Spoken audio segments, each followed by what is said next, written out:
If your life was saved, how would you thank the people who saved it? Tonight, a man in Champaign got the chance to tell almost all of them how truly grateful he is. And our Jennifer Roscoe is here tonight, so all of them. All of them, yes. It took a whole team to bring this guy back. And tonight, the fire department recognized all of the people who had a hand in that miraculous day. There were hugs, you see it there, and handshakes.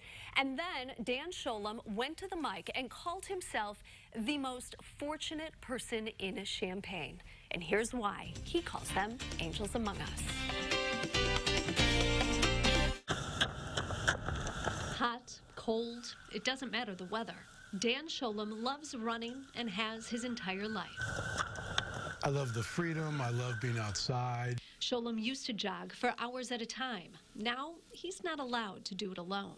My wife thinks it's a good idea that I don't go out on my own for a little bit. That's because 7 months ago, Sholem was jogging down this sidewalk on Mattis Avenue when he suddenly had a heart attack and collapsed on someone's front lawn. Gina Olakoya was the first person to stop.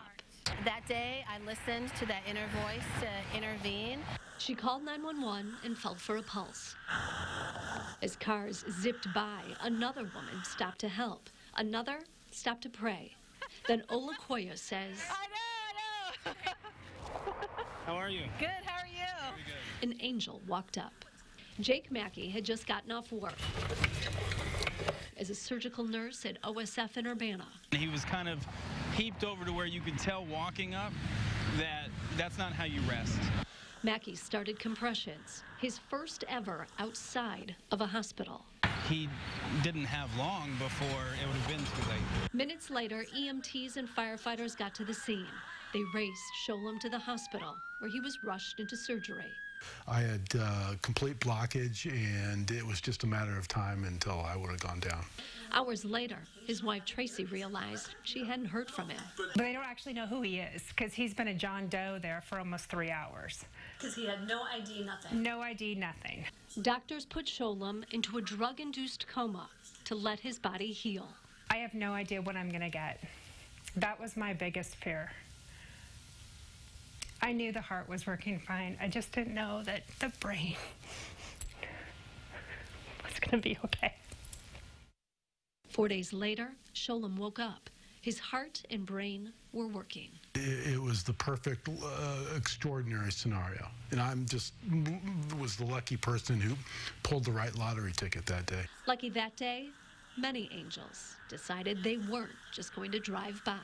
If those girls would not have stopped, I would not have looked over here. I would hope that someone would do the same for me, and we should just stop. I mean, we shouldn't think about it. Gina and Jake and the other women that were there, God bless them for all that they did for my husband and my family. I mean, I can't say enough.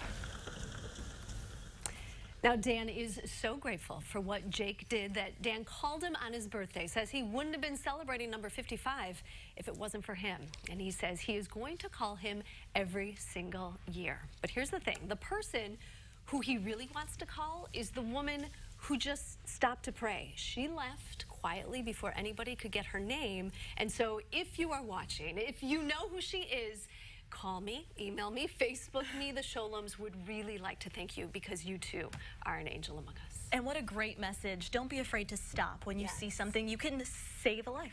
Absolutely. And what Jake says, even if you don't know CPR, just start doing compressions. Somebody call 911. Don't just drive by. It's amazing. All right, Jennifer, thanks.